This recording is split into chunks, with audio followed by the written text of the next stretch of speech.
Next is that is trihalides of phosphorus, arsenic and antimony. Okay, so trihalides of arsenic, antimony and phosphorus are generally Lewis acids. ठीक है, एक बात आप ध्यान रखिएगा बेटा, इनके हर ट्राइहैलाइड्स के अंदर फॉस्फोरस, आर्सेनिक और एंटीमनी तीनों के ऊपर एक एक लोन पेयर है.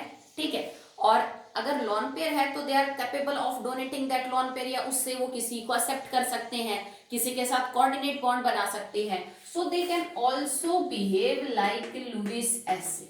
ठीक है, ऐसा नहीं कि लुईस एसिड का काम नहीं कर सकते, क्योंकि इनके ऊपर लोन पेयर है. जैसे अमोनिया में लोन पेयर होता है. ठीक है, तो लोन पेयर को यूं समझ लीजिए, sorry Lewis base, Lewis acid तो है ही. They can also behave like Lewis base, क्योंकि लुईस बेस वो होते हैं बेटा that are capable of donating its electron pair, जो अपने इलेक्ट्रॉन पेयर को किसी के साथ बॉन्ड बनाने में डोनेट कर देते हैं. तो क्योंकि they all carry one lone pair, तो ये बेस भी हो सकते हैं, पर ये ज्यादा अच्छे एसिड्स हैं. ठीक है, और स्पेशली कौन, फ्लोराइड्स एंड क्लोराइड्स. मतलब अगर आप स्पेशली फ्लोरीन के और क्लोरीन के कंपाउंड देखेंगे, जैसे PF3 हो गया, जैसे ASF3 है, जैसे एंटीमनी ट्राइफ्लोराइड है, जैसे PCl3 है, PaSCl3 है और SbCl3. मतलब they can behave like an acid और they can behave like base. अगर वो बेस होंगे तो उनका कारण होगा इनके ऊपर मौजूद लोन पेयर. ये लोन पेयर को खर्च करते हैं, किसी को डोनेट करते हैं, तो लुईस बेस. बट ये लोन पेयर को एक्सेप्ट भी कर सकते हैं. क्यों कर सकते हैं, तभी तो मैंने नाइट्रोजन नहीं बोला यहाँ पे, क्योंकि एक्सेप्ट करने के लिए आपको क्या चाहिए, वैकेंट डी ऑर्बिटल. ये मैंने आपको मैक्सिमम कोवैलेंसी में समझाया था कि फास्फोरस का जो डी ऑर्बिटल खाली पड़ा है ना, उसमें वो किसी एलिमेंट का लोन पेयर ले सकता है, नाइट्रोजन नहीं ले सकता, because it do not have any D orbital. तो नाइट्रोजन लुईस एसिड का काम नहीं करेगा, वो बेस का काम करेगा. ठीक है, जबकि फास्फोरस और इन सब के अंदर होता क्या है बेटा कि डी ऑर्बिटल खाली पड़ा है. जैसे मैं एक कंपाउंड समझाऊं आपको, PF3 का मतलब क्या है, फास्फोरस की वैलेंस कॉन्फ़िगरेशन, ये S के अंदर 2, 3S के अंदर 3P के अंदर 3. फ्लोरीन के साथ 3 बॉन्ड बनाने के लिए फ्लोरीन का एक इलेक्ट्रॉन यहाँ 3 बॉन्ड बना लिए फ्लोरीन के साथ. ठीक है, इसके बाद भी इसके पास D खाली पड़ा है, जो 3D है that will B 3P and that will B 3S. तो खाली पड़ा है. इसमें किसी भी और एलिमेंट का ये जो फ्लोरीन है वो एक्सेप्ट कर सकता है. जैसे मान लीजिए यहाँ पे इसके पास आ जाए दैट इज F नेगेटिव, एक F नेगेटिव आ जाए, तो वो अपना लोन पेयर यहाँ डाल के इसके साथ बॉन्ड बना सकता है, PF4 नेगेटिव बन जाएगा. समझ गए आप. ठीक है, तो इस तरह का कंपाउंड पॉसिबल है. तो इसने देखो लोन पेयर एक्सेप्ट किया अपने ऑर्बिटल में, डी ऑर्बिटल खाली पड़ा था, तो ये किसका काम कर रहा है, लुईस एसिड का. पर ये लुईस एसिड कब अच्छे हैं, जब ये स्पेशली फ्लोरीन और क्लोरीन के साथ है. ठीक है, क्यों है फ्लोरीन और क्लोरीन के साथ, बिकॉज इनके अंदर यूं समझ लीजिए कि फ्लोराइड्स और क्लोराइड्स जो है वो ज्यादा इलेक्ट्रोनेगेटिव है. ठीक है, दैट्स व्हाई वो इनके साथ इजीली, और साइज छोटा है, बहुत साइज बड़ा नहीं है फ्लोरीन और क्लोरीन का, तो अच्छा बॉन्ड बना पाते हैं. और ऐसा करके ये अपनी कोवैलेंसी को बढ़ाते हैं, मतलब जो अपने बॉन्ड बनाने का नंबर है उनको इंक्रीज करते हैं, सिर्फ अपने डी ऑर्बिटल के खाली होने की वजह से. ये लुईस एसिड है क्योंकि ये किसी भी एलिमेंट का लोन पेयर एक्सेप्ट कर सकते हैं खाली पड़े हुए डी ऑर्बिटल, और जो एलिमेंट लोन पेयर एक्सेप्ट करता है वो लुईस एसिड होता है. जैसे मान लो मैं ये लिखूं SbF3 और इसने 2F नेगेटिव ले ली, तो इसके पास भी तो डी ऑर्बिटल खाली है. ये 2 फ्लोरीन को अपने लोन पेयर से क्या कर लेगा, जोड़ लेगा. F नेगेटिव का मतलब है फ्लोरीन 8 इलेक्ट्रॉन के साथ आया है, F नेगेटिव मींस 7 और 1 8, तो उसको एंटीमनी के इलेक्ट्रॉन की जरूरत नहीं है बॉन्ड बनाने में, उसका ऑक्टेट तो पूरा है, तो वो अपना लोन पेयर यूज कर लेगा बॉन्ड बनाने में, और उसको पकड़ने के लिए एंटीमनी के पास जगह है, that is vacant d orbital. ठीक है, जैसे ये हो जाए SbCl3 plus 2Cl negative, SbCl, चलो इसको बनाया नहीं मैंने, SbF5 नेगेटिव, और ये बन जाएगा FeCl5 नेगेटिव. तो देखो 5 बॉन्ड बना लिए ना इन्होंने, अपनी कोवैलेंसी को क्या कर लिया, 5 तक इंक्रीज कर लिया.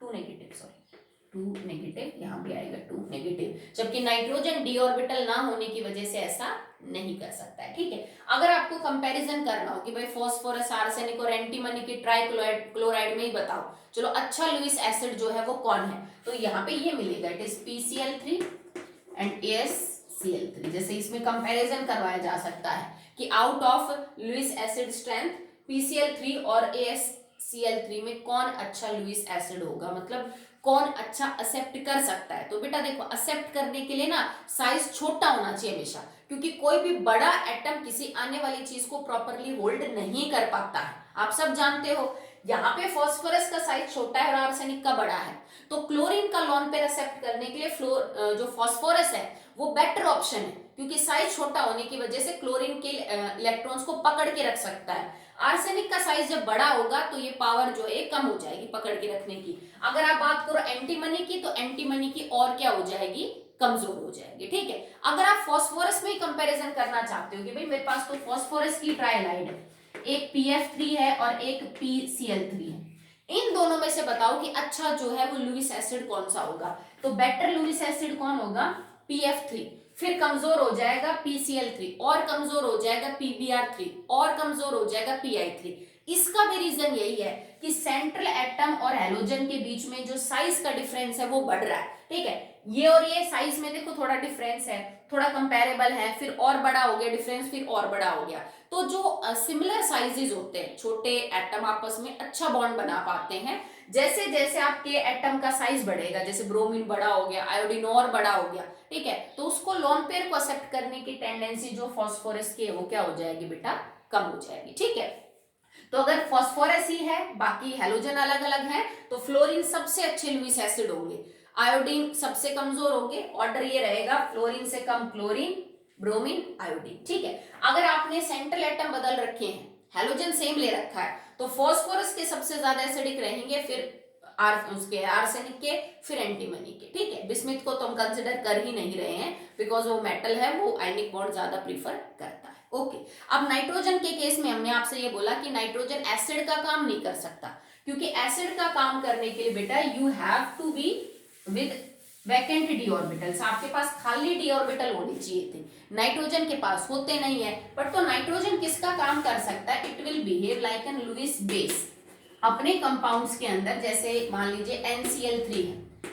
इसमें नाइट्रोजन लुईस बेस का काम कर सकता है। क्यों, क्योंकि इसके ऊपर एक लोन पेयर है और ये अपने लोन पेयर को किसी बॉन्ड बनाने के अंदर डोनेट कर सकता है। ओके, सो कंपाउंड क्या क्या हो जाएंगे, NF3, NCl3, NBr3 और NI3। ये तो आपको पता है, वैसे भी अमोनिएट्स की फॉर्म में मिलते हैं, बहुत ज्यादा स्टेबल है नहीं।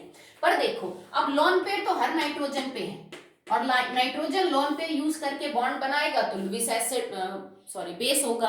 अच्छा बेस कौन है, जो अपना लोन पेयर ज्यादा आसानी से दे सकता है। अब लोन पेयर आसानी से कौन देगा, देखो बाकी सब तो सेम है, बदल क्या रहा है आपका ये एटम। ये एटम का साइज जितना बड़ा होगा उतना ही लोन पेयर इजीली खर्च हो जाएगा इस कंपाउंड में से। आयोडीन का साइज बहुत बड़ा है, ब्रोमीन का कम है, क्लोरीन का कम है और फ्लोरीन का कम है। दूसरा, इलेक्ट्रोनेगेटिविटी भी बहुत इंपॉर्टेंट है, फ्लोरीन सबसे ज्यादा इलेक्ट्रोनेगेटिव है, तो ये नहीं चाहेगा कि इसके कंपाउंड में से लोन पेयर जाए, बिकॉज इट इज उसमें एक्सेप्ट करने की टेंडेंसी है। एक बहुत ज्यादा इलेक्ट्रोनेगेटिव एलिमेंट अपने में से लोन पेयर को लॉस नहीं करना चाहेगा, इसकी इलेक्ट्रोनेगेटिविटी कम हुई और कम और कम, तो मतलब लोन पेयर को खर्च करके बॉन्ड बनाने की टेंडेंसी सबसे ज्यादा Ni3 में है। ठीक है, क्यों है, क्योंकि इसमें सबसे कम इलेक्ट्रोनेगेटिव है आपका एटम, बाकी तो सब सेम ही है नाइट्रोजन। तो fluorine being highest electronegative, it does not allow nitrogen to use its lone pair in bond formation, जबकि आयोडीन की इलेक्ट्रोनेगेटिविटी सबसे कम है तो वो ऐसा कर सकता है। तो नाइट्रोजन की ट्राई हैलाइड्स में सबसे अच्छा लुईस बेस होगा Ni3 और सबसे कमजोर लुईस बेस होगा दैट इज NF3। ठीक है, again I am summing up कि जो नाइट्रोजन फैमिली है उसके मेंबर्स हैलाइड्स में लुईस बेस भी हो सकते हैं और लुईस एसिड भी। लुईस बेस अच्छे कौन है, नाइट्रोजन के कंपाउंड, क्योंकि लुईस एसिड होने के लिए उन्हें डी ऑर्बिटल चाहिए जो उनके पास है नहीं, तो ऑप्शन नहीं है उनके पास, उनको बेस ही बनना पड़ेगा, they will act as a good base. जबकि लुईस एसिड जो है वो फास्फोरस, आर्सेनिक और एंटीमनी के कंपाउंड है, क्योंकि इनके पास डी ऑर्बिटल खाली भी है प्लस लोन पेयर भी है। ये बेस भी हो सकते हैं, इस बात में कोई शक नहीं है, बट ये एसिड भी अच्छे हो सकते हैं। क्यों, क्योंकि they can accept someone's lone pair in their vacant d orbital. Okay, so that will be all in today's video. अभी हमने ट्राई हैलाइड्स कंप्लीट की है, नेक्स्ट वीडियो के अंदर हम पेंटा हैलाइड स्टार्ट करेंगे। ओके बेटा।